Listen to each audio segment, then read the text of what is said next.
Greetings, Bias Brigade. My name is Evan, and this is Unbiasedly Curious, where we seek to tackle understanding and clarity of hot button, polarizing, and triggering people, topics, and ideas. UC will seek middle ground understanding and try to put ourselves in the shoes of people who may disagree with us or whose opinions may differ from our own. We roast every side equally here and chase the truth in the gray zone. Today's target, Andrew Tate. Love him, hate him, but you cannot ignore him. Let's get it.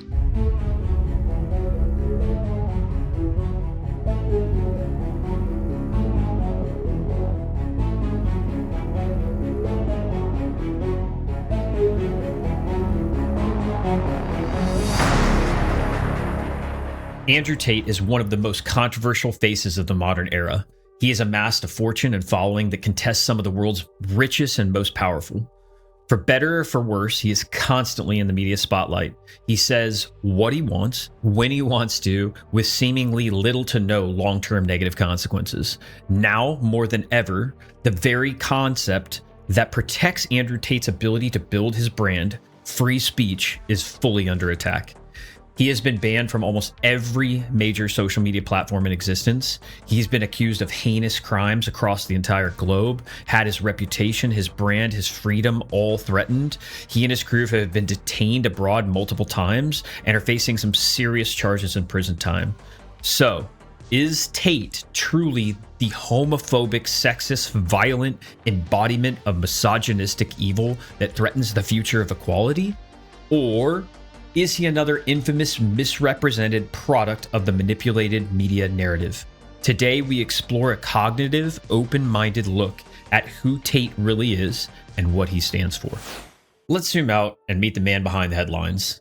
Andrew Tate's full name is Emory Andrew Tate III, and he was born on December 1st, 1986 in Washington, D.C. He's a little bit younger than I am because I'm a super boomer. He was born to an American father and chess master and an Air Force veteran and also a British mother. And something worth noting here is Tate is multiracial. His father was African American, his mother was white British. That unique background and perspective often comes up when people discuss how he approaches and talks about certain topics. He can speak from a place that some feel gives him a different lens or leeway on certain issues that others may face more scrutiny for. After his parents' divorce, he grew up mostly in Luton, England, where he started training for kickboxing as a teenager to channel his energy and escape from a pretty tough environment, actually. He turned pro in the mid-2000s and built a really impressive fighting career, a reported record of 76 wins, 9 losses, with 4 world championships from organizations like ISCA and Infusion. I don't know a whole lot about those organizations, but I know he was a legit kickboxer and won 4 legit world championships. Known for his aggressive style and discipline, he retired from full-time fighting competition in 2016. With a few exhibition fights here and there later, he earned tons of respects in the combat sports world as a multi-time world champion. But Tate didn't stop there. He pivoted hard into online entrepreneurship, launching ventures like a webcam business early on that was super controversial, then motivational content as a self-styled life coach. His big breakout came in the early 2020s with viral clips promoting extreme masculinity, wealth building, anti-matrix rants, which I'm sure we'll get to, and no excuses mindset. Platforms like TikTok and Twitter, or X, exploded his following to millions. He's hit over 10 million on X alone at points, making him one of the most Googled people globally in recent modern history. Business-wise, he rolled out subscription programs like Hustlers University, later rebranded The Real World, going on the Matrix theme, promising to teach young men how to escape the 9-to-5 grind, make money online, and level up. Supporters see it as empowering entrepreneurship. Critics call it controversial and like a scheme, if you will. He's also dabbled in crypto, luxury branding, high-profile networks, things like that. From what I've gathered across multiple sources, Tate's story is classic kind of rags to riches with a twist, right? Athletic success early on, bold online persona equals massive influence. but also massive backlash. His outspoken views on gender, society, and success have sparked everything from loyal fans calling him the truth teller to widespread accusations of promoting toxic ideas and certainly womanizing.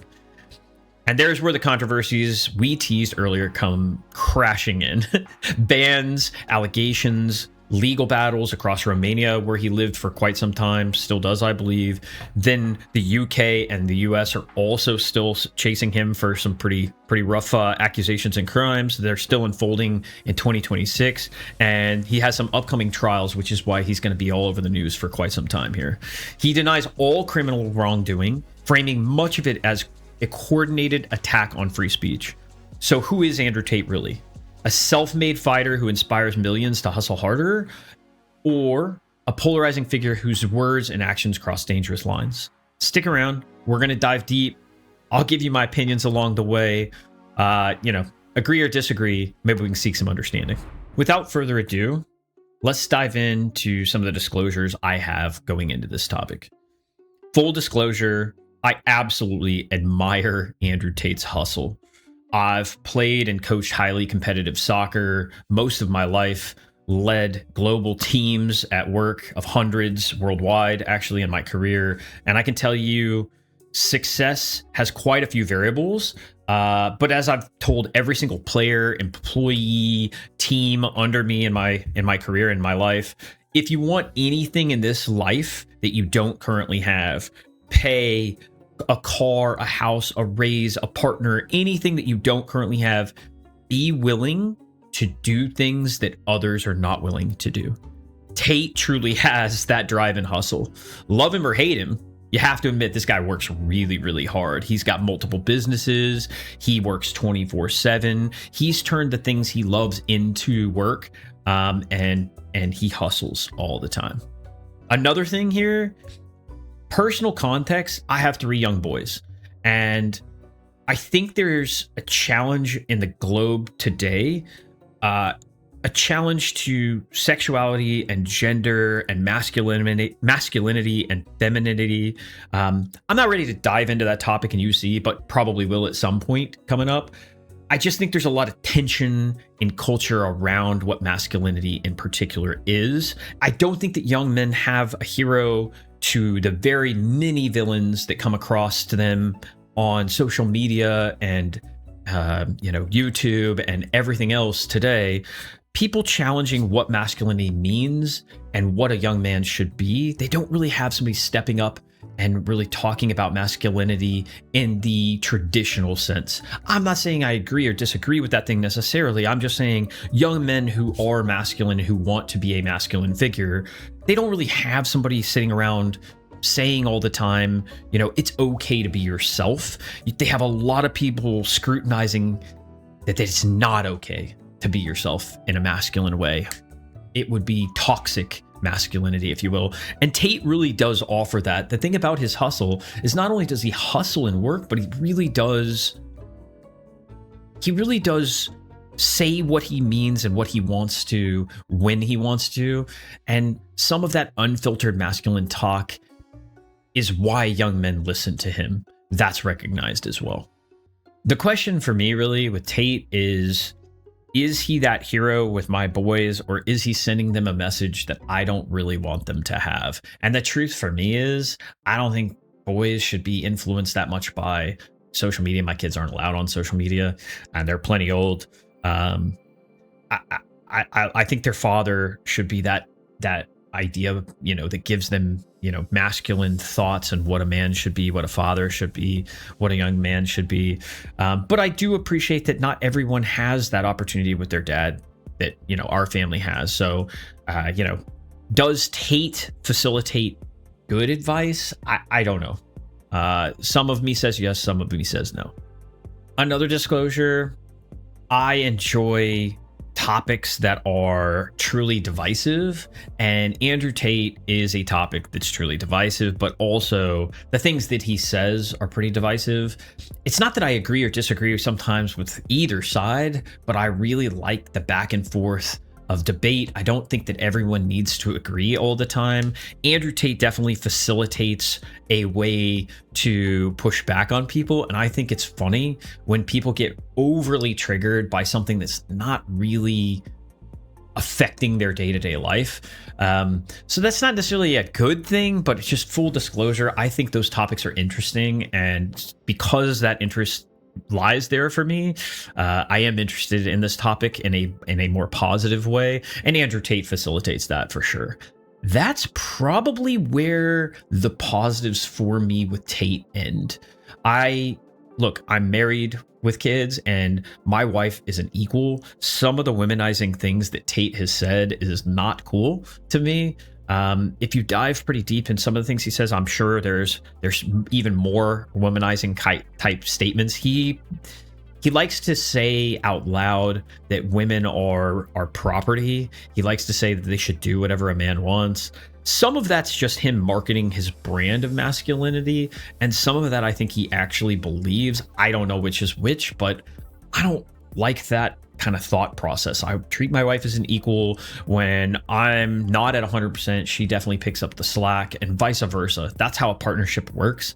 So I don't think some of the things he says around women I agree with at all.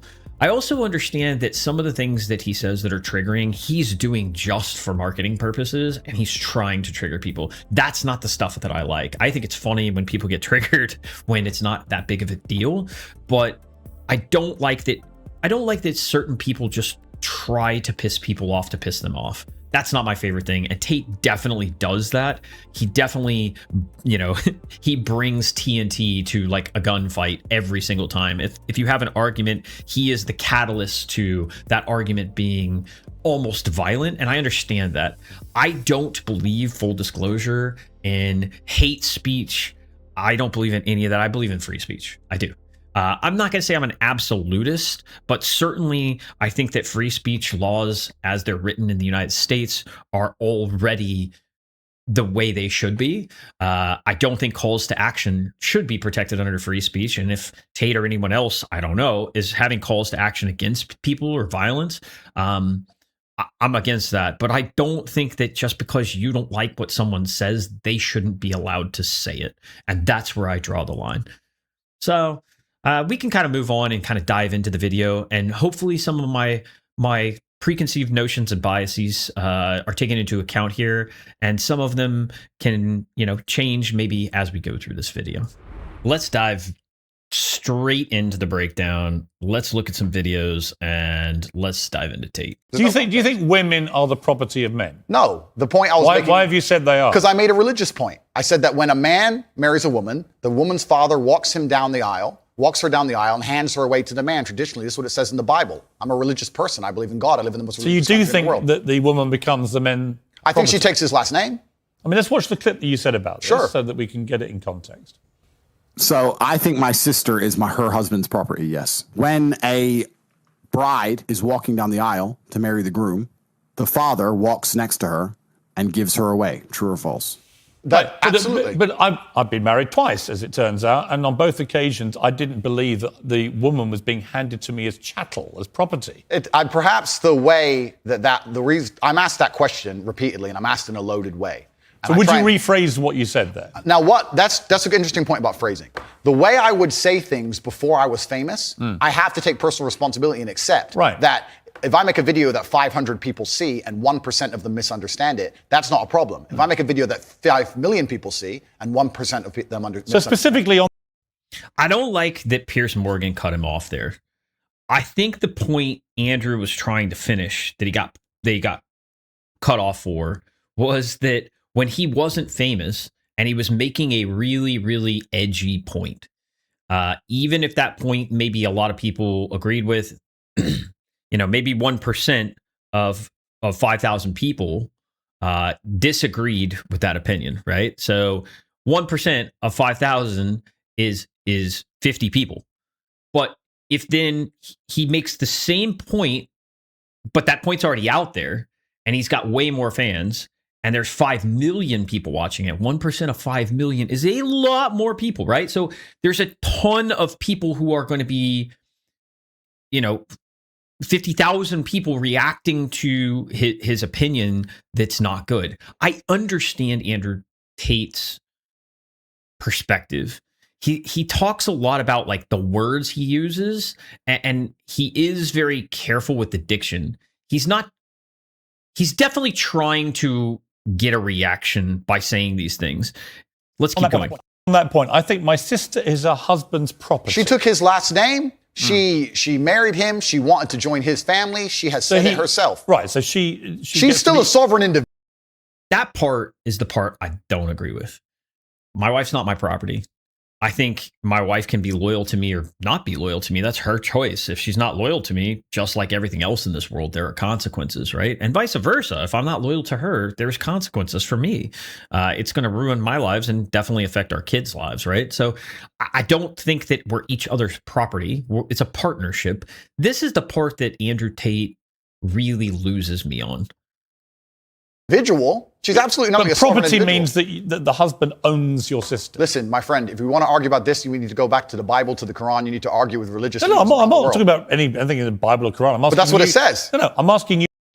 This religious text cop out that a lot of people have. Full disclosure, I'm not the most religious person. I was raised Catholic. I'm a confirmed Catholic, but I'm not the most religious person. I don't go to church every week. My kids don't go to church every week. My wife doesn't go to church every week. But I do believe in God. I do believe, in religion. I don't think that religion should be used as a cop-out for things that you say and do and a justification for horrible things. There's a lot of things in every religious book that I don't agree with. If you take things literally from every religious book based on the times they were written, there's some things that in there that are questionable at best. What you think? I think that if a woman marries a man and she decides to take his last name, that they have different roles and responsibilities within that marriage, and I believe that. That's not the question. I believe the father. I am. The father hands her. Don't behave like a politician. The father hands her to the man. Right, but don't be a politician, because I think you're a straight talker, sure. Right? You keep telling me you're a straight talker. Sure. I think my sister is her husband's property. Do you regret saying it like that? I understand that with my newfound fame, perhaps it could be phrased differently. However, I still believe that a woman is given to the man in marriage. That's what I believe. Yeah, but not as property. No, the property is the word that other people use when they ask me the question. But as an equal partner in a loving union, that's what marriage actually means. It doesn't mean that when you get married, the woman is given to you as a bit of chattel. Agreed. So why say it?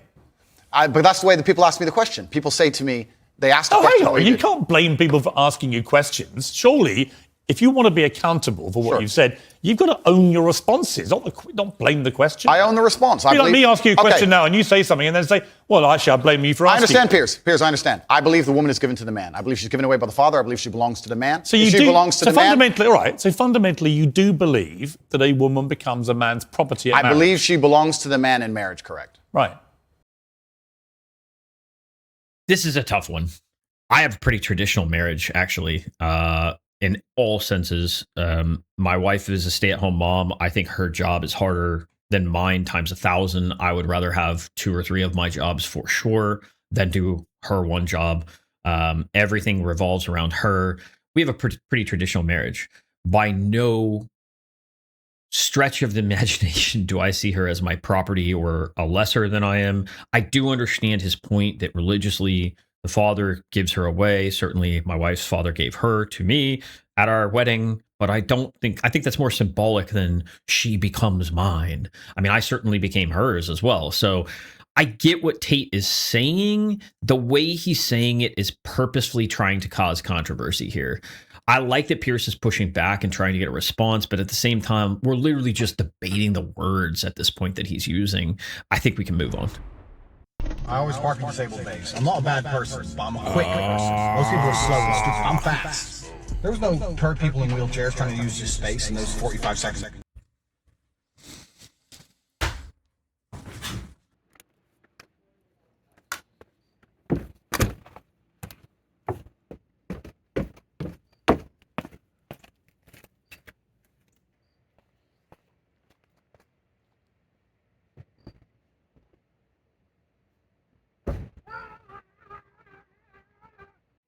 You may be asking yourself, Why am I sitting in my car? Well, I had to come out here and scream because we're trying to put the baby down. Listen up, you vertical video degenerates. I'm losing my goddamn mind over here. What in the actual fresh hell is with this portrait mode apocalypse? We're living in 2026. We've got 8K TVs the size of my garage, OLED screens so bright they're visible from other planets, and you clowns are still filming everything like you're shooting a ransom note through a mailbox slot. Turn the phone sideways. It's not rocket science, it's basic physics. Your phone looks like it was shot by a confused giraffe trying to peek over a fence. Half the frame is empty sky, the other half is your thumb and some blurry nonsense, and the actual content smushed into a sad little pillar like it's embarrassed to exist. I'm watching your epic concert clip, and it's 90% black bars like a CinemaScope had a one-night stand with existential dread. I have to zoom in like a boomer squinting at a menu or rotate my entire TV stand just so I feel like I'm not watching Netflix on a postage stamp. And don't give me any of that, but TikTok made me do it crap. TikTok didn't hold a gun to your head, it just enabled your laziness that you were already doing. You could film horizontal, crop it vertical later like a civilized human, and actually frame the shot. But no, you gotta commit war crimes against aspect ratios in real time. Landscape is freedom. It's how movies were born. It's how your eyes actually work when you're looking and not pretending to be a human barcode scanner. Vertical video is the actual culinary equivalent of eating soup with a fork or cereal with chopsticks. Technically, all of this is possible, but why are you punishing everyone else around you while you're doing it? Next time I see one of these vertical video monstrosities autoplay on my feed, I'm going to lose my mind.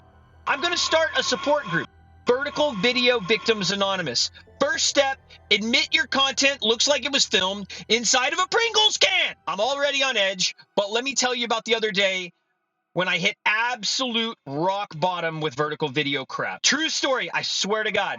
I'm at a family thing on the West Coast trying to enjoy my evening on a pier in Los Angeles area overlooking a beautiful sunset when this no talent ass clown boomer comes over to take a photo for a nice family who was just posing in front of the sunset. They hand him their phone. I'm thinking finally that, somebody nice to humanity, they're going to actually take a picture of the family and help them out. Homeboy is literally holding his phone upside down, the camera at the bottom, his pinky's almost covering it, and he's pressing the button to take the picture with the other hand.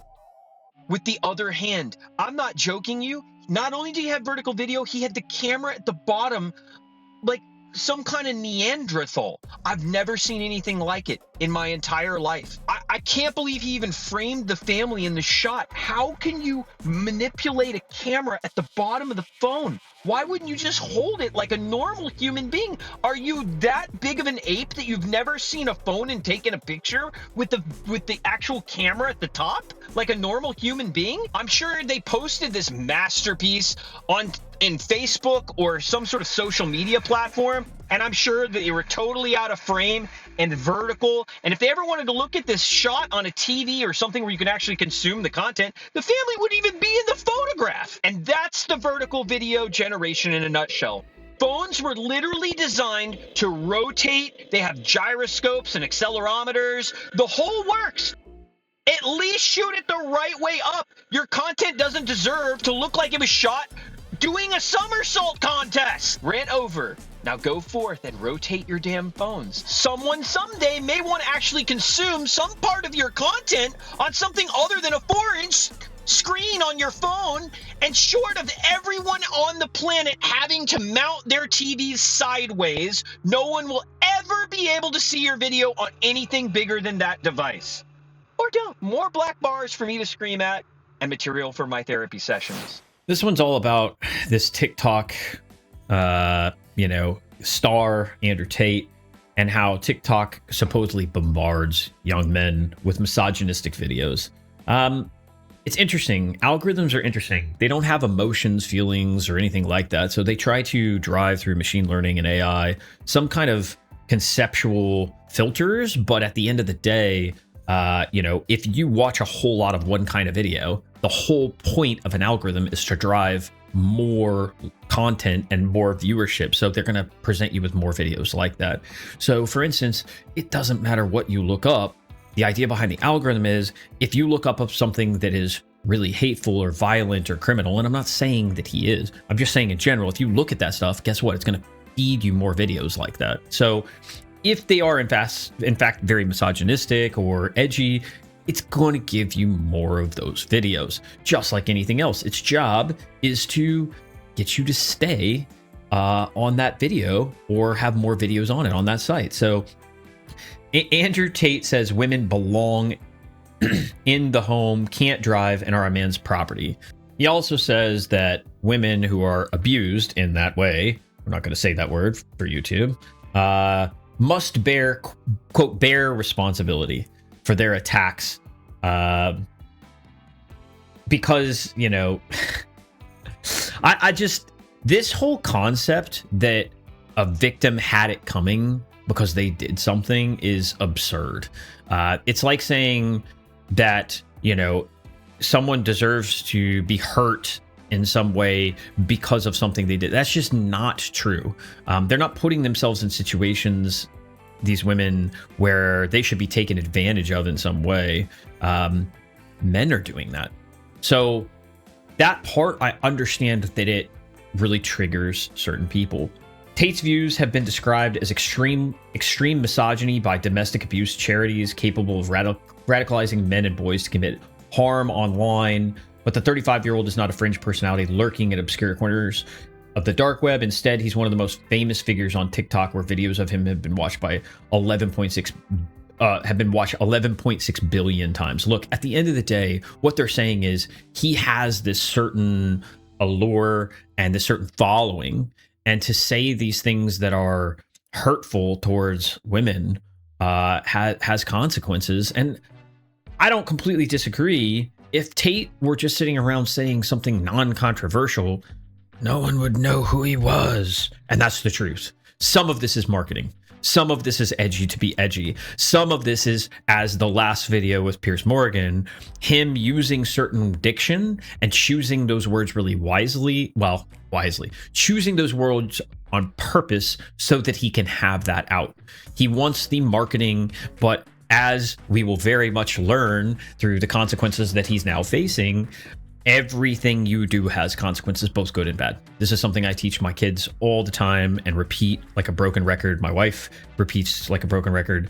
If you choose good repeatedly, eventually, you may not always succeed, but eventually you will get good consequences if you work really hard and you continue to choose those things. If you don't, and you choose a side where you're saying things that are going to upset people over and over and over again, there are consequences for that as well. And I think that's a lot of what this is. The Guardian is in the UK, so I think this chart's interesting. It's showing the UK Google search result interest in Andrew Tate has exceeded that of Kim Kardashian and Donald Trump. Obviously, this is older. This is at the height of Andrew Tate a few years ago.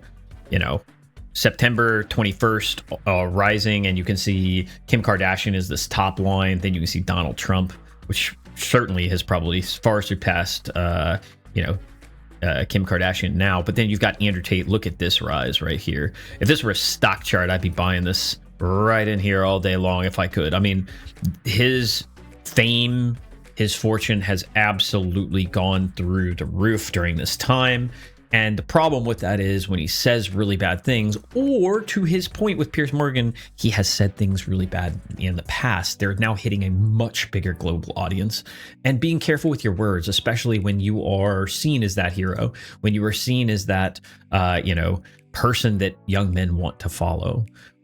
Being careful with your words is really, really important. I don't think he knew or thought about those things, that he would be that famous that quickly when he was saying some of those things. And you can kind of feel him backtracking in that Piers Morgan conversation. Is he doesn't fully regret saying it. It's just he would have probably picked different words. And I think that's fair. I've always been rich, but I'm not just rich because of money. You have to understand, I'm rich because of a bunch of things that money cannot buy. Like, I know there's people with lots of money, but they don't have the network I have. They don't have the brotherhood I have. Just sitting with my boys, knowing that if the bullets start flying, me and my 10 friends, we all die or no one dies. Having that brotherhood, having women who would literally, you could go to jail for 10 years and they would wait for you. They exist for you and only you, completely and utterly. You are their entire universe. Like having physicality, walking through the world bigger and stronger than everyone else, having all those professional fights, and all the bad things, having the trauma, all the pain, all the bullshit I've been through. You ain't a good man if you haven't had trauma. A man without trauma is a weakling. Andrew, I've been stabbed with a knife before. Congratulate. Good. Finally, something admirable. Show me. I got 8 stitches. It was in my sleep. Good. See, now that's what I like to hear. So that's what I love to hear, because as a man, you need things that almost kill you and don't kill you. So I'm rich. So here's the thing about this. I don't really know Aiden Ross that well. Maybe I'll take him on at some point in the future. I really don't know much about Aiden Ross. I know who he is. I don't watch Aiden Ross. Full disclosure. I think I've seen him talk about Trump. But what's interesting about this clip to me is both of them have their shirts off, which cracks me up. Andrew always has a shirt off. Obviously, Andrew Tate works out a lot. That's a huge portion of who he is with masculinity. Is he works out. He was a professional kickboxer for many years, won world titles, as we talked about. But I think the source of what he's saying here is part of why people don't like him. A lot of it's jealousy. A lot of it is, look, Andrew Tate's gotten very wealthy, right? You'll see in some of these videos, he has Bugattis and Ferraris and Lambos and McLarens, and he's got crazy cool houses, and he flies on private jets with his brother, and he can afford to. He was rich, to be fair, when he was a kickboxer already. He became far, far, far more rich as he became a famous personality on social media. Without that, he wouldn't be who he is. I think he would even say that. What he's saying here, though, is interesting because there's some of the things he says are a little bit wild, and they're just for marketing points, and some of them are legit. I don't know that you are your ideas. I don't know that that's the case. I have good ideas. I have bad ideas. I think a lot of what he's doing is just marketing, especially to a big audience of young men. I definitely think that through the filtered lens of he's very egocentric and driven by money and tangible value and flaunting those things like a rapper, to be honest. Like, he's like a social media influencer, but he has that rapper like, oh, look at my cars, look at my money, look at my cigars, look at my girls, I own them. A lot of that's just his marketing, his brand. And while I don't love that marketing, it is hard to argue with that it's not effective, because it has worked really well for him. The fact that these two idiots are in no shirts on this podcast is rich, hilarious. not because of money. I'm rich because I've been through a whole bunch of shit. Like, I don't see anyone else on the planet richer than me, because they're either too old or their life's been too easy. Like, I've had a very, very unique life, very, very eclectic life. I was born with the best possible start a man can have, which is good parents and no money. I've made all of my money completely myself the hard way. None of this fucking internet, Twitch, easy shit. I've done it hard. Well, what'd you say? This is the thing. Not all his messages are marketing either. Some of them are legit. If you listen between the rants and the very, like, what a lot of people who don't like him would call anger, it's not so much anger. He's actually giving some decent advice, working hard and getting good consequences for working hard. That's not controversial. That shouldn't be controversial anywhere, ever. I mean, if you want to be good at anything, it's not simple. It's really hard work. I agree with what most people say, like, do something you love. But at the same time, you can also do something you don't love. And if you work really, really hard, you can make a lot of money. There are a lot of people who are really wealthy doing things that they don't love. And that's kind of the message she's sending. Working hard gets you the things you want. I agree with that. Working hard doesn't always get you the things you want. You have to have a little luck, but I believe that you create your own luck. And if you listen underneath the things you don't like, sometimes Andrew Tate is saying things that are of value. You don't think any social media people like Logan Paul, KSI, you don't think any the top dogs, they've worked hard to be where they're at? They've worked hard, but it's not coal mine, is it? Fucking YouTube videos. I mean, I actually have respect for the Paul brothers because they fight now. They don't have to fight. Right. They don't have to. Yeah, exactly. They don't have to. And they're doing it anyway. They're making life hard for themselves. I have to respect men who decide to do that because they could just take their money and just be fucking jackasses. And instead they're fighting. So I respect them for that. I'm not saying that everyone can do it. I know it's competitive, etc. But it's not a coal mine. Do you see me ever boxing? I mean, you can get in the ring anytime you decide. Whether you win or not is a different story, right? Gotcha. Yeah, for sure. But it takes dedication. It doesn't take motivation. It takes dedication. It doesn't take motivation. It takes dedication. That's the message that I think does have value to young men. And with a global audience as big as Andrew Tate plus Aiden Ross, I don't care if you like them or don't like them. I think that message has some positive value in young men's lives. Yeah, no, I do not believe in clinical depression, and you're never going to, I'd love for you to try and convince me it's real. My basic premise is that I refuse to believe in things that take power away from me. If you are in a haunted house and you believe in ghosts, you're scared of the haunted house. If you're in a haunted house and you don't believe in ghosts, you're just in a house and you don't care. When someone explains to me the idea of one day waking up and being miserable and not wanting to live anymore, and it's nothing to do with my circumstances and I have no power over it, and no matter how good my life is, I'm still gonna feel terrible and I'm gonna wanna die. That's not an idea I subscribe to. The idea, I believe, that if you feel depressed, something is depressing you, and you should try your best to fix it. You should take control of your life and do your best to fix it. The idea, but they don't say that. They don't talk that. They say depression like it's this magic thing that comes out the sky and it gets in your brain and you're sad no matter what, and there's nothing you can do about it and you need to only take pills. I cannot become depressed because I don't believe in it. Even if I had a chemical imbalance in my brain, I do not believe in depression. That's just who I am as a person. I don't believe in it. I do not believe in things that take power away from me. So, and people sit there and they try very hard to convince me it's real, which is actually quite interesting because it's always usually depressed people who sit there and try very hard to defend this idea. Whose team are you on? Like, do you want to be depressed? Like, it's insanity, these people who are so desperate to push this idea. Then you add in the pharmaceutical element, the fact that everyone's taking these fucking drugs, messing with their brain chemistry. It's garbage. So let's look at it. Let's pretend I'm completely wrong, right? We can look at situational depression like you just described. We can talk about brain imbalance and chemical imbalance. We can talk about clinical depression that you get and it's chronic and there's nothing you do about it, whatever. Let's pretend all these things are completely true. The best option, the best thing to do is still to get up, be an adult, control your emotions, be stoic, and do the things you're supposed to do day after day. So it doesn't matter, we're talking about the different positions on the chessboard. But if the rules of the game remain the same, regardless of the position you're still trying to win, you still have to do the same things. So does it even matter at this point? If you come along and say he's depressed because of X, and he's depressed because of Y, and he's depressed because of Z, and the answer to all of them is still the same thing, then I don't give a fuck why you're depressed, especially as a man. This is Andrew Tate at his best to me. And what I mean by best is I don't agree with everything he's saying here, right? If you listen to what he's actually explaining, he says the words at the beginning, I don't believe in depression. Depression isn't real. I don't think if you listen to this context behind that, which is really important to what somebody's trying to explain, he's saying that doesn't exist. That's not what he's saying. He's saying he doesn't like the label of depression.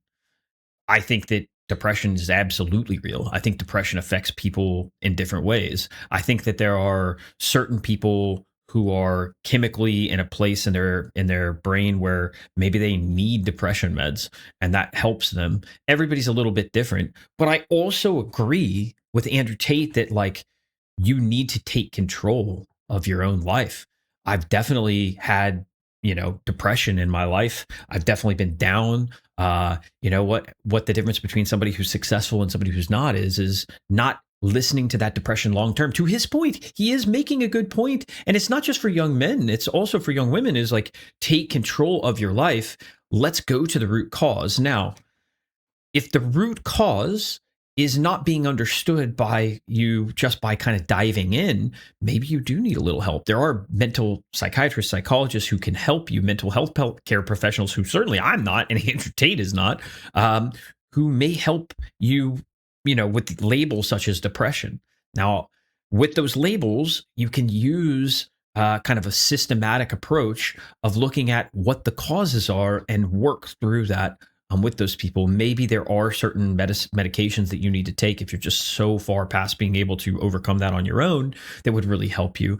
And I do believe that exists. But in general, the idea and concept of taking control of your life is not an evil one. You should take control of your life. Everyone should listen to at least the part of the statement. The problem is that because he's so over the top and he's so overbearing, and because he says things so matter-of-factly, I know, and this is that, and it's black and white, it does tend to take part of his audience and really push him against him. Look, there are haters of Andrew Tate that are legitimate. There are also haters that are illegitimate. And at the end of the day, when he says things like this, people get angry because maybe they feel a certain way, or they look a certain way, or they're depressed in a certain way. And this has helped them. I understand what they're saying and why they're mad at Andrew Tate. But if you don't have haters, you're not popular. That's the truth. That's the truth. You can look at Jack Doherty on YouTube, and there is no middle ground. Most people truly don't like him. He's got 15.2 million subscribers. If you think that haters don't make you rich and famous, you are not paying attention. And Andrew Tate is saying part of this because he knows there are going to be haters in that small percentage. And that's what people love him for. He's willing to say things that other people disagree with. I don't agree with everything he's saying. I think it's interesting, but there's no denying he's a marketing guy. He knows what he's doing, and he's building his brand by saying it. Most men are walking through life and they don't realize that it's constant competition. I was driving here. Even as I was driving here, I was looking out the window. There's all these people just walking around. One of them had a fucking croissant. One of them was dressed like a dickhead because it's London. He thinks he fucking looks cool. Some of the dude just talking shit on the phone. Some other guy with headphones in, waiting to be fucking murdered, wouldn't even hear it coming. And all these NPCs, I'm just looking at them going, do they realize they're in endless, constant competition?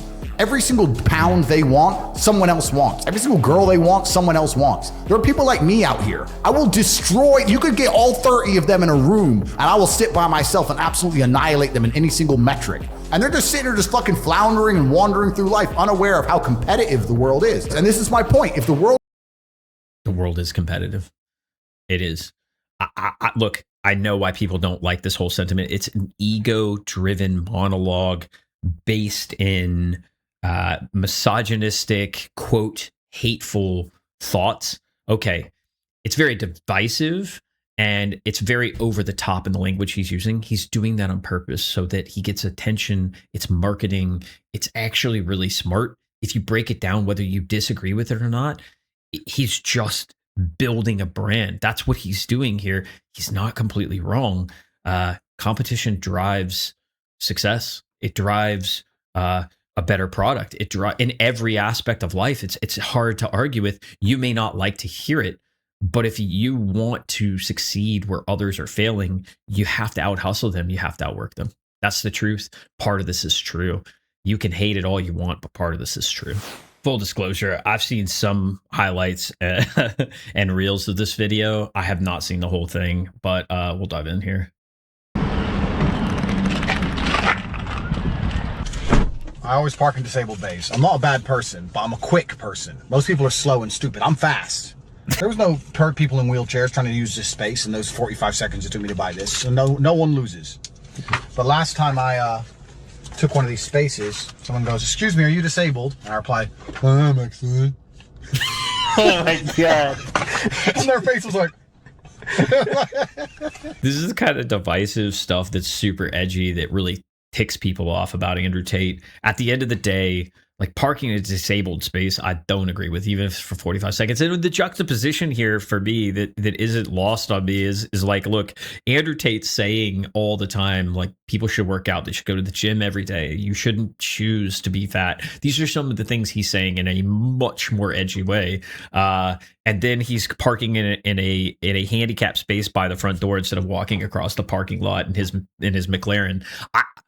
If I'm Andrew Tate, I'm saying park as far away as possible and walk to the door. To me, that's more on his brand. He's parking in this handicap space for attention. That's what he's doing. And it doesn't make him cool. It doesn't make it funny. Look, this was a funny clip. I wouldn't say this on camera. I think that he is doing it for marketing and for attention. That's the truth. Here's .esports.com article on some of the most controversial Andrew Tate quotes. We'll just pick a few of these. I go out and sleep with women, and I come back to her, and I don't care about her, and I only love my girl. That's not cheating. That's exercise. Look, I could not disagree with Tate more here. I think loyalty is really, really important. It doesn't go one direction. Tate talks a lot in these videos about loyalty and how women should be loyal to him. And I think good relationships are based in mutual loyalty. He's trying to get attention here. That's what he's doing. Here's another one. I had one girl and she got too drunk one day and she threw up in my apartment. I told her to clean it up. She refused. So I took her stuff and threw it out the window. That's just, I don't understand telling that story, even if it is real. You're just going for attention. I guess you're building your brand. I just, that's not the brand I want. You're telling young men this. I don't need my 14-year-old and 11-year-old boy to hear this stuff. They don't listen to Andrew Tate. They're not on social media. They're like, you're under arrest for suspicion of assault of this dumb derogatory word for a female. Look, at the end of the day, he's been arrested all over the world and facing charges all over the world for, some of the cam girl site stuff that he's done, and he wants to come across as this brand that's untouchable. He wants to come across as nothing can affect him. But the truth is, life's messy and it has consequences for everyone, good and bad. Here's another one. You can't be responsible for something that doesn't listen to you. You can't be responsible for a dog if it doesn't obey you, or a child if it doesn't obey you, or a woman that doesn't obey you. I'm going to tell you right now, I do not understand women. I am not in charge of women, and I definitely should not be. And obeying you is a wild thing to say. He's going for brand here. He's just literally trying to get attention. That's all this is. Depression as it's diagnosed doesn't exist. Now come back and call me names and defend your safety crutch with all you have, or accept facts and change your life. Here's the gray, right? I think depression does exist. I think most people, not most, I think a lot of people often use clinical diagnoses as a crutch. I think both things can be true. And the people that get mad at this are both people who have real depression clinically and people who use it as a crutch. Saying this is a wild thing to say, and he's doing it to get attention and to build that brand and market. It makes it go viral. Saying things like this out loud has both good and bad consequences. For some people, what he's saying is true. For some people, it's not true, and depression is real, and people actually do have it. I do know how to administer CPR. However, I will not administer CPR unless you're a hot female. If you're some fat dude and you're just having a heart attack and I don't really know you, you're gonna die. Not even if you're a friend. Look, do I think that he would actually not save someone's life if they were dying? I think he would. I think he's trying to brand. I think he's trying to come across as better than you. This is that ego, masculine driven brand that Tate is. Here's some stuff on his arrest. He talks about the Matrix a lot. The Matrix has attacked me, but they misunderstand. You cannot kill an idea. Hard to kill. This is an interesting diatribe on the Matrix he has. The Matrix, he's saying, is the world that's in denial with their eyes covered, and what the real world is out there if you seek it. And he's saying that Matrix is coming after him because they don't like what he has to say, and they're keeping him from free speech. That's what he's saying. He's not completely off here. The world today, not just in the US, but abroad as well, wants to limit what you can and can't say, and not just calls to action. Actually, the speech that you have. This is the problem I have with hate speech in general. The word hate speech is what you can, globally put that you don't want to hear under a label where that person can't say it anymore. And the thought police has been tried throughout history. And if you look at it, it has caused the falls of almost every major society. You can't limit people's ability to freely come up with ideas, even if you disagree with them. And the problem I have with hating Tate is usually it's not that you hate Tate, it's that you hate what he says. And keeping him from saying it, in my opinion, should not exist. As long as he's not hurting people or calling for violence.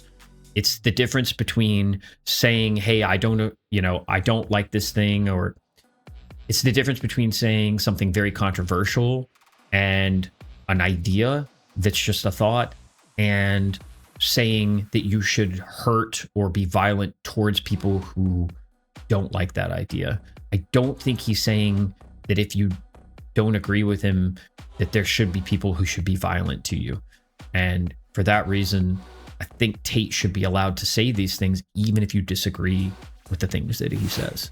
Full disclosure on this one, I absolutely love Patrick Bet-David. I do. I think his show is interesting. I don't agree with everything that Patrick Bet-David says. I'm sure he wouldn't agree with everything I say. That's okay.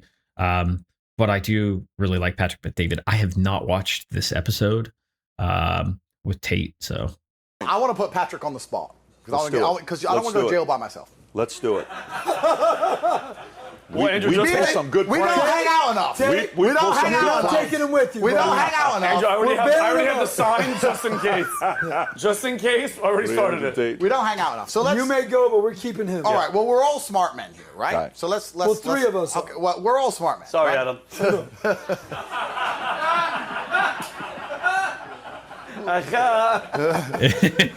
Let's have a conversation, right? If I want to convince you of something, and I need to use facts and logic, then I would argue that more than likely, I'm not saying it's the right thing, but I have some form of evidence to back my theory up, right? I want to convince you with facts and logic, so I need to find evidence. If I want to convince you with an emotional argument, like grandma or like the kid at the border, I don't need facts or evidence. In fact, we can ignore facts and evidence.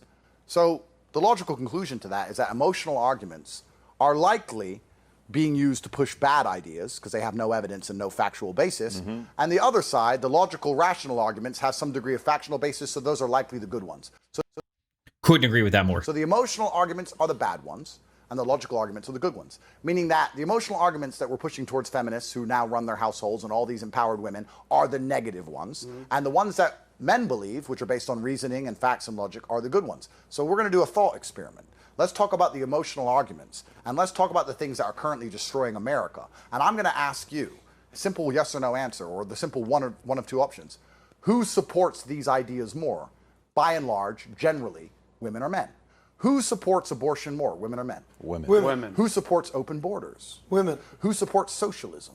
Women. So if you start going through all of the problems of America, everything that's destroying it, who is the biggest advocate for these things? White liberal women. Women are destroying everything. This concept is really, really out there. I don't think women are destroying America. In fact, I think that America is ready for a woman to be president and the leader. The problem is the people who keep running, who are women, are really tough for me to back. I think the concept of you should use as much logic as possible at the beginning of his argument here, you should use as much logic as possible to try to dissect the situation and choose a path. And there are consequences to that is a good one rather than using emotion. But the truth is both men and women do use emotion. I certainly do all the time. I'm reminded of that every day. I certainly use emotion. And I try not to. I do think it is worth trying to be analytical, not emotional, when figuring out a situation, figuring out any situation and trying to get the best consequences from that situation. However, what he's saying here is that women are the source of the problem. I don't think all women are like this. I don't think all women fall into the category of thinking emotionally only. I certainly think that there's a fair statement to be said where maybe, I'm sure there's studies out there. I don't know. I'm not a doctor. I'm not a scientist, but I certainly think there's probably situations out there where that say that, studies that say that women are more emotional with thinking through ideas and thinking through what path to choose, but that doesn't make them inherently incorrect. I think that ultimately we all can strive to be less emotional in what we think, but let's keep listening to what he has to say. Put me in jail. No. Women are destroying everything. But by the way, I would started with the apple. No, now, I'm not saying all women. I'm talking in general. I'm not saying women are bad. I'm saying that they've been psyoped by evil men. I'm actually blaming men here. I'm not blaming women. I'm saying that women are the conduit. Women are being used to do the work of the devil via emotional arguments and destroy Western society. Who is pro drag queen story hour by and large? Moms, the young moms. Women. That are, yeah, of course. Who is, you must preface it with liberal women. You name anything negative about Western society that is currently destroying the place and ask who is the largest advocate for this thing, men or women? It's women. Liberal women. Look at that watch, dude. That is a wild Rolex. That thing is sick. Liberal women. Every single time. And when you point that out, like I just have, you get in a lot of trouble. It's interesting. It's because of how he says it. It's so combative. And the first time he says it, he leaves out the fact that it's not all women, right? He's very specific with women are ruining society because they think emotionally. And then he's very quick after that to say, I'm not saying all women. If he just started with a different approach, I think he would come across to more people as less combative and they would hate him a lot less. But also, if he started with that approach, he definitely wouldn't be nearly as popular as he is. The way he's saying it's wild. The way he's saying it's wild. And I think the danger here is who his audience may be. Now, if I'm his audience, I can think for myself and I can read through the BS marketing stuff. But when you're 12, 13, 14, 15, 16-year-old male, and he says women are ruining society, they tend to take things at face value if they're not fully developed for themselves yet and they don't have real world experience. And I think that's what people ultimately are worried about. But instead of having a real conversation about that, what happens is people just dismiss everything he says as, oh, it's misogyny and he's violent and hateful. And I don't know that he's doing that thing that, or saying that thing that you don't like because he wants to be violent and hateful. I think that he's not thinking about who he's affecting and maybe the way it comes across all the time. And that's fair. But he's definitely making those statements like women are ruining society. And then coming back later, if you listen to how he speaks and saying, I'm not saying all women, I'm actually blaming men here because they're the ones convincing women that what they're doing is right. He's not that controversial. It's just the way he's saying it is really controversial. Do you ever wonder why some people who you've never heard of before all of a sudden appear everywhere? Andrew Tate! Andrew Tate is an Anglo-American kickboxer turned influencer whose extreme misogynist videos have helped make him the most viral man in the world. Bang out the machete, boom in her face, and grip her up by the neck. Like, shut up, bitch! On December 29th, he and his brother were arrested by Romanian police as part of a rape and human trafficking investigation. The Matrix has attacked me. A few months before their arrest, I was in Romania trying to get access to their so-called secret society, the War Room. The War Room is the most powerful network on the face of the planet today. Andrew Tate. To get inside, I had agreed to endure a professional cage fight in Romania. I know he's gonna lose, but wow, he's actually in there. Along with 100 Tate superfans. We shouldn't be slaves, we shouldn't be working 9-to-5 jobs. I need to grow, I need to get better, I need to evolve. I'm not tough on myself. Nobody else will be. That's what I learned. If you listen to these men talk, I mean, these aren't little boys. These are men.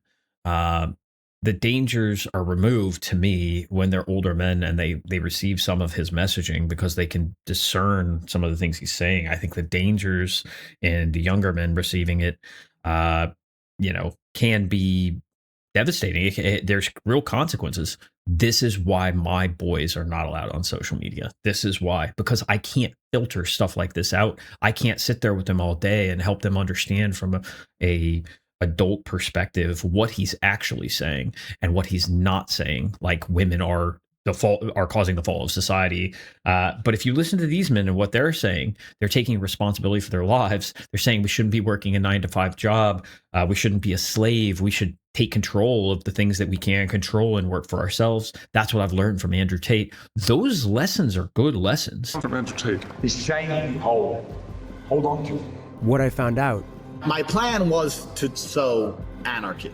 is that this recent arrest appears to be just the tip of the iceberg. This is definitely a hit piece. I don't care. The real story We clearly conquered the internet. began years ago. There's not a single female complaining on the Do you think planet. there's not a single No. female complaining? Have you seen one? Tell me. My ex-boyfriend was radicalized by Andrew Tate.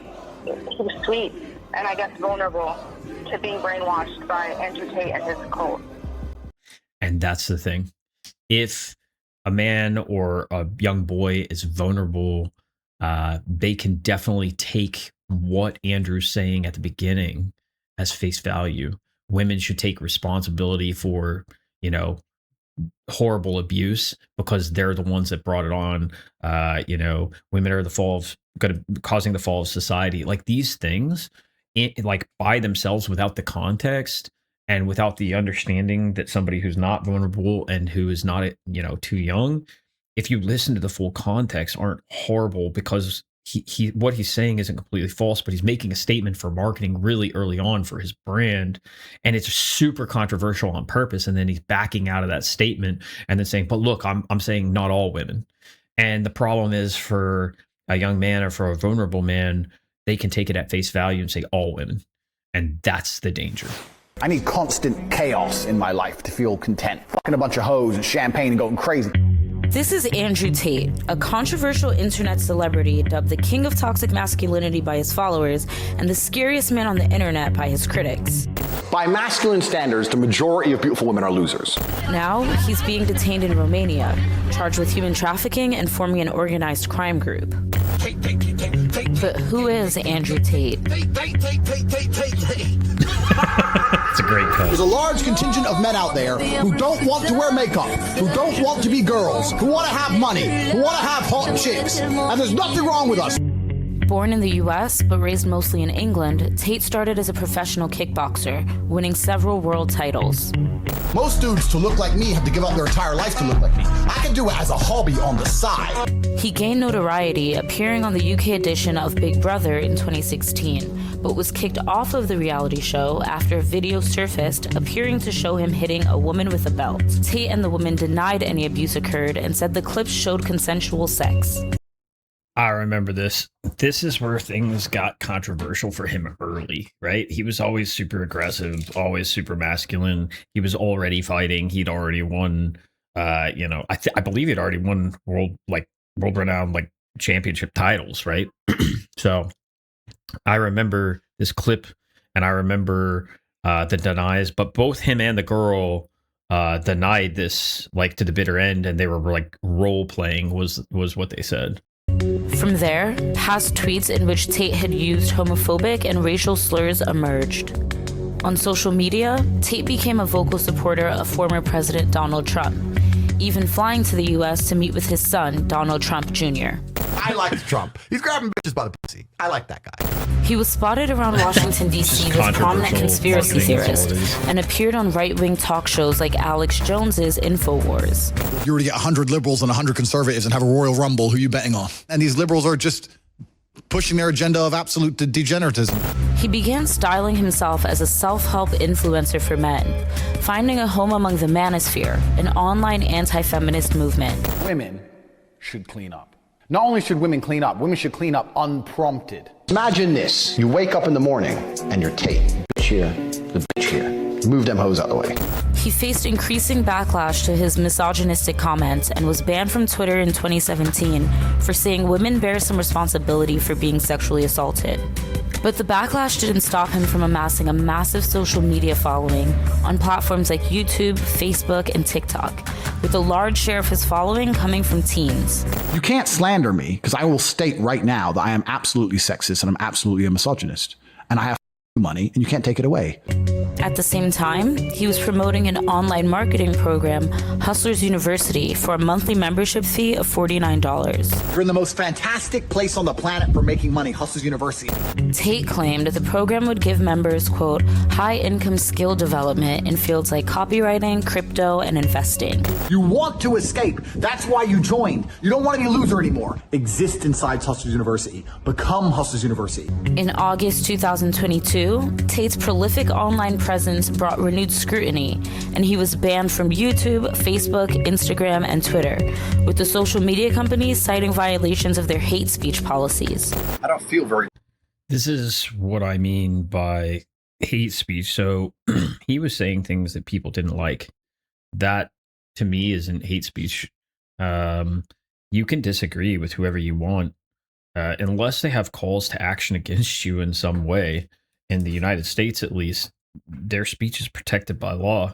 Now, when you go to other countries, Canada, Britain, whatever, they do actually have hate speech written into their laws and governance. And so there's different rules. And that's where Tate runs into some trouble, is while he's protected somewhat in the U.S., there are other accusations in the U.S. that we're going to talk about, but other countries where he serves his content and even places he's lived, they do not protect free speech the same way the United States does. And I think this is where he starts getting into some pretty bad legal trouble. Canceled. In fact, I feel like everything's better than it's ever been. Despite the bans, online users continued to share and react to Tate's content in millions of posts. Tate was back in the social media spotlight that December after he tweeted climate activist Greta Thunberg a picture saying he owned 33 cars and asking for her contact information. Thunberg responded, I definitely remember this back and forth with Greta Thunberg.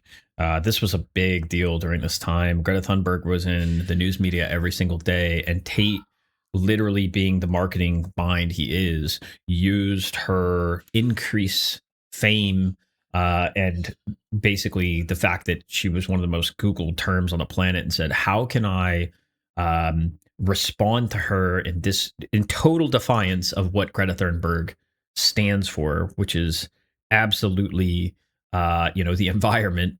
How can I come back? And he said, I have 33 cars and I burn more fossil fuels than almost anyone alive. Like, he basically just went to town.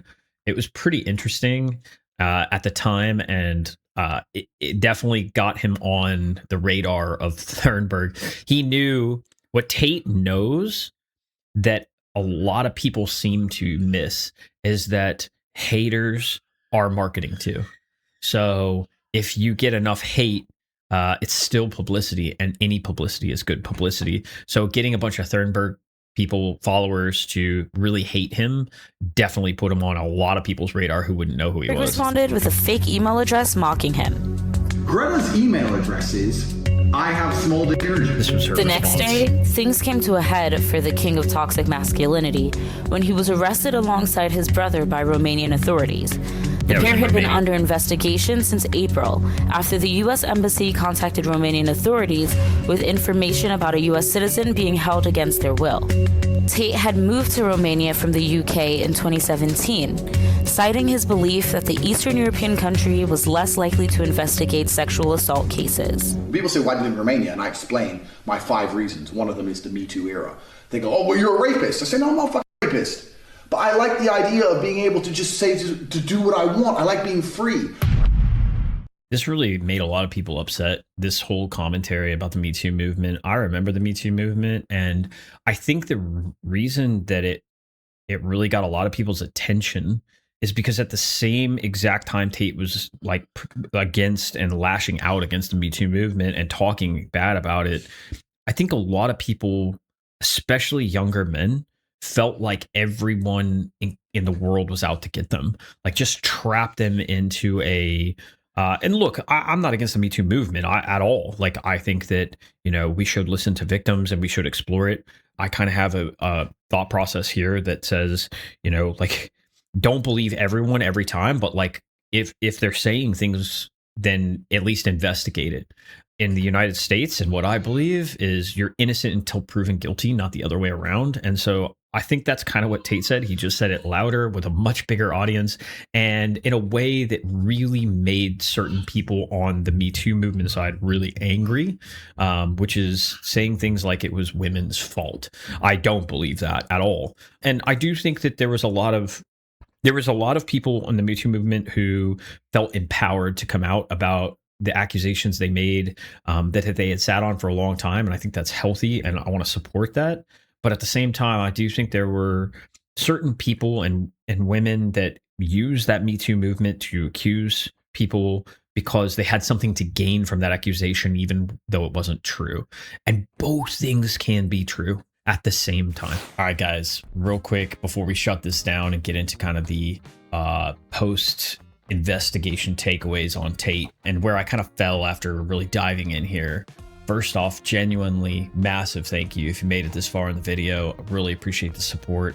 Please smash the like button if you haven't already and subscribe. Hit that bell for notifications so you can get more content like this. It really helps me out and I'd love to keep doing it. Additionally, in the comments, let me know whether it's a person, a place, an idea, something that has a juxtaposition and dichotomy of thought, something that has, heavy feelings on two sides of the aisle. I love kind of diving into controversial topics, looking at them from an unbiased lens and talking about both sides and really kind of exploring what it's like if you don't hate or love something and there is no middle ground. I like kind of seeing what people think in the middle. So let me know in the comments below what you'd like me to talk about next. If there's something that kind of strikes your fancy and is a topic that you think would be good for this. Really appreciate all the support. With that, let's get into kind of the Tate takeaways and where we land after the investigation. All right, let's talk about Tate. What did I think? Ultimately, Tate is a marketing savant. He knows how to get your attention. He knows how to say things, whether you love the things he says, hate them, agree or disagree with them. He knows how to stay relevant in the news media, and he's made a lot of money doing that. I definitely respect hustle. I don't begrudge anyone who makes money. He definitely knows how to stay relevant, how to market himself, and any publicity is good publicity. So he definitely knows how to do that, and I respect the game. That said, there are some cons to Tate. Let's keep it real. He has said some things, particularly about young women or women in general, that absolutely can be construed as misogynistic. Framing them as property is probably the one that comes to most people's mind. The cavalier way he refers to relationships, and he speaks as though, he's above them in every possible way, mostly, and how smart he is. As a married man and a dad of 3 boys, that's the part that just doesn't sit right with me. I don't want my boys thinking that. The good side is, if you really dive in, he has helped certain young men who feel completely lost, beaten down by kind of this political climate we're in, and told that everything about masculinity is toxic. Those men, a lot of those men, young men, haven't even had a chance to figure out themselves yet, and they're already told they're evil for who they are. They've sinned before they were even born just by being a man.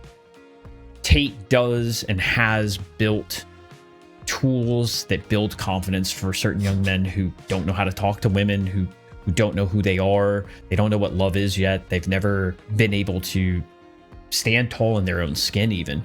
He does give some practical blueprint advice in business and navigating relationships, being a better person, working out, taking care of yourself. There's a lot of things on the internet when you really dive in that he has helped people out genuinely, and people who are depressed and oftentimes even worse.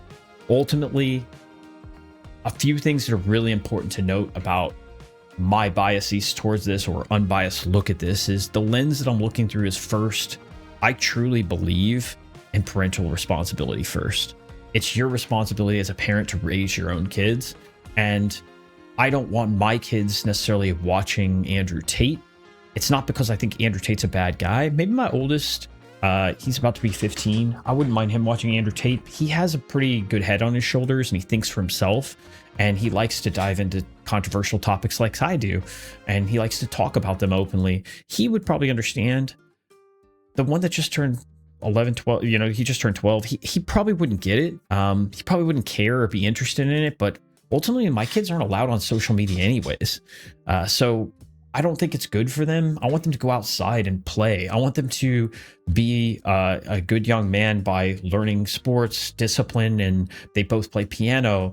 I like that they are not a part of the social media space right now. They need to be outside and being kids. It's your responsibility to teach your kids, though, not Andrew Tate's. If your concern is that Andrew Tate is such a bad influence on your kids, I ask you, what are you allowing your kids to watch? if you're a young man and you're, 16, 17, 18 years old, and you're constantly being told in the news media that you're evil for being masculine, maybe Tate could help that person, At that point in your life, your brain's perfectly capable of making that decision for yourself. Another thing is, I personally don't believe that hate speech is a real thing.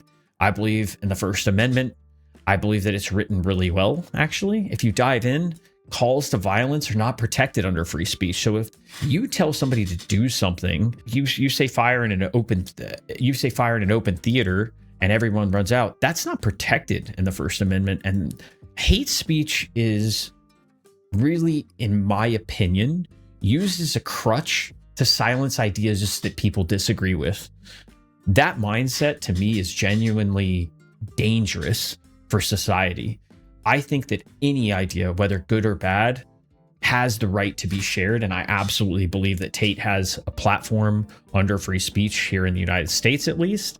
The entire point is to protect the expression of thoughts that you don't like or you may disagree with, so that everyone can hear them and make up their own damn mind for what they believe. If you have a little kid whose brain isn't developed yet consuming Andrew Tate all day, where are the parents? That's not a hate speech problem. I don't agree that women are property, but it is nice that someone in society is saying things that others won't about masculinity being okay. That part's okay with me. At the end of the day, Andrew Tate definitely has goods and bads. The reason people hate Andrew Tate is because he says some of the quiet parts out loud because society won't allow them to. But mostly he says it because it's killer marketing, and he makes a lot of money building his brand, stacking wins on top of each other, and making money doing it. And he makes all the people around him rich too.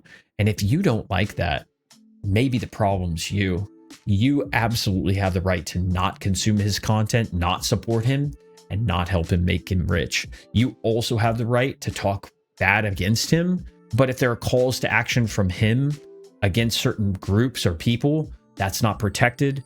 And likewise, if you hate him so much you're talking bad against him, go outside and play and stop looking at social media. He's not forcing you to believe what he believes. He's just saying what he believes in a way that gets attention, and you don't like what he has to say. The way he says things is with absolute confidence, whether you agree with him or not. And I don't agree with everything he says, but I absolutely respect the hustle and hate the game, not the player. Personally, I disagree with quite a few things he said. I'm sure before he blew up, he said some things that probably he wish he could take back.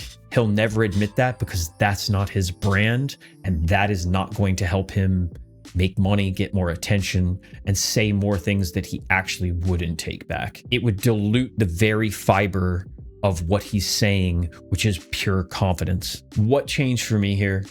I went from respecting a man who I thought built something to coming out on the other side of this, respecting the hustle even more than I thought originally.